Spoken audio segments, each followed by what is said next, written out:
There's a story I want to tell you. It involves 43 million Americans, $1.6 trillion in debt, and a law signed on the 4th of July. No, not that one. The One Big Beautiful Bill Act, signed July 4th in 2025, quietly rewrote the rules for every federal student loan in America.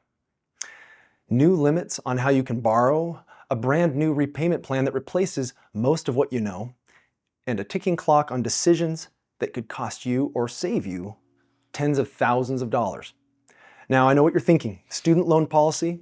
That sounds fascinating, but bear with me, because the boring details have a funny way of becoming very expensive surprises. I'm Alex Lund with Cutler Investment Group, and I want to help you cut through the noise so you can make smart decisions for yourself and your family. Let's get into it. Let's start with the borrowing side because this one hits hard. Until now, graduate and professional students could borrow federal loans up to the full cost of attendance. Basically, unlimited federal money. That era is over. The Grad Plus loan, eliminated. Gone as of July 1st, 2026. That's the loan that used to bridge the gap between your aid package and actual tuition. There's no bridge anymore. Here's what the new limits look like. Most graduate students are limited to $20,500 a year with a lifetime cap of $100,000. Professional programs like law, medicine, and dentistry, you get $50,000 a year or $200,000 lifetime. Parent Plus loans are $20,000 a year per child and $65,000 total per dependent student. Before this law, parents could borrow whatever the school charged. Not anymore. And here's the detail that no one's talking about. There's now a $257,000 lifetime cap on all federal student loans combined. If you borrow a lot as an undergrad, the clock is already running. What does this mean in practice? Well, a lot of students in expensive programs are going to be hit with a funding gap. And when federal money runs out, private loans become the answer. Private loans have fewer protections, no income-based repayment, and no forgiveness. If you're planning graduate school, do the math now. Figure out whether the new caps cover your program before you enroll, not after. Now let's talk about repayment, and this is where things get interesting. There used to be 5 income-driven repayment plans. 5, a whole menu. Most of them are going away. Save, Pay, and ICR are eliminated. The deadline is July 1st, 2028. If you're in one of those plans today and do nothing, the government will pick a plan for you. And history suggests that's not always the cheapest option. So, what's left? Option 1, income-based repayment, or IBR.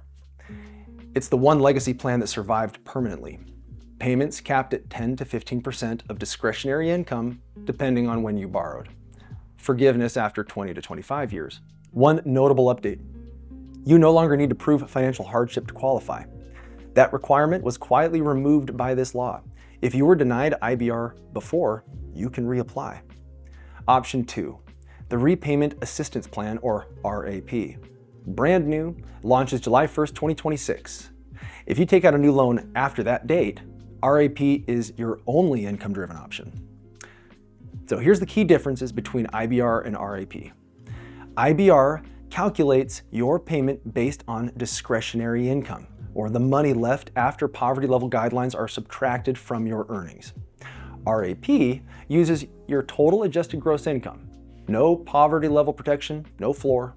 Just here's what you made and here's your bill. For a lot of borrowers, especially high earners, that means higher monthly payments under RAP than under any plan they've had before. Let me walk you through how RAP calculates your payment, because it's actually simpler than what came before, which isn't saying much. RAP looks at your adjusted gross income and charges a percentage. It steps up 1 point for every $10,000 you earn. Earning under $10,000, you pay $10 a month minimum. There's no zero payment option under RAP, not anymore. At $30,000 of income, you're at 3%, about $75 a month. At $70,000, you're at 7%, about $408 a month. And at $100,000 in earnings and above, you've hit the ceiling at 10%. If you have dependents or kids that you claim on your taxes, you get a $50 per month reduction for each one. Now, here's where RAP has a couple of genuinely useful features. First, your balance can't grow. If your payment doesn't cover the interest that month, the leftover interest is simply waived, not tacked on, not compounded, waived. Second, even if your payment is small, the government guarantees at least $50 of it goes towards principal every month. Your balance actually shrinks, slowly, but it shrinks. The trade-off is that forgiveness doesn't come until year 30. That's 30 years, compared to 20 or 25 under older plans. And here's the kicker most people miss. Any amount forgiven after 2025 under an income-driven plan is now treated as taxable income. So if you're counting on forgiveness as part of the exit strategy, you should also plan for a tax bill. 3 more things before we wrap up: public service loan forgiveness, hardship protections, and what you should actually do. The good news, public service loan forgiveness is still standing. Work for a qualifying public employer, make 120 payments, and forgiveness happens. And that forgiveness is still tax-free. But here's the trap for new borrowers. Under the new law, the standard repayment plan has terms ranging from 10 to 25 years, depending on your balance. If the government places you on a 15, 20, or 25-year plan, those payments do not count towards PSLF. Only 10-year standard or an income-driven plan qualifies. If PSLF is your goal, you need to be on the right plan from day one.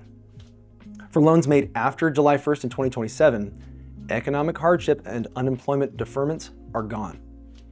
These were the programs that let you pause payments for up to 3 years if life went sideways. Future borrowers won't have that option. Forbearance is also being cut back, 9 months in any 2-year period. That's the new limit, down from 12 months at a time. One more thing, and this one's worth knowing. Colleges now have skin in the game. Programs whose graduates earn less than the median high school diploma holder risk losing access to federal loan funding entirely. Most established schools will pass that test without breaking a sweat, but some certificate programs and vocational tracks might not. It's worth checking before you enroll. Here's what you actually do with all of this. Number 1, if you're on SAVE, PAY, or ICR, compare IBR and REP now. Don't wait to be auto-enrolled. The deadline is July 1st, 2028. Number 2, Parent Plus borrowers who want income-driven repayment consolidate before July 1st, 2026. After that date, new Parent Plus loans are locked out of every IDR plan. Number 3, are you heading to graduate or professional school? Run the numbers on what the new caps actually cover for your specific program. And if there's a gap, private loans may be your only option. And remember, private loans don't come with the protections that you're about to give up. Number 4, if you expect loan forgiveness, plan for a tax bill. The exemption that made forgiven amounts tax-free expired at the end of 2025. Look, Congress doesn't make this easy. The rules are complicated, the deadlines are real, and the right answer depends entirely on your situation. If you want to talk through what any of this means specifically for you, that's exactly what we do here at Cutler. If this was useful, share it with someone who has student loans, which statistically is most of the people you know. See you in the next one.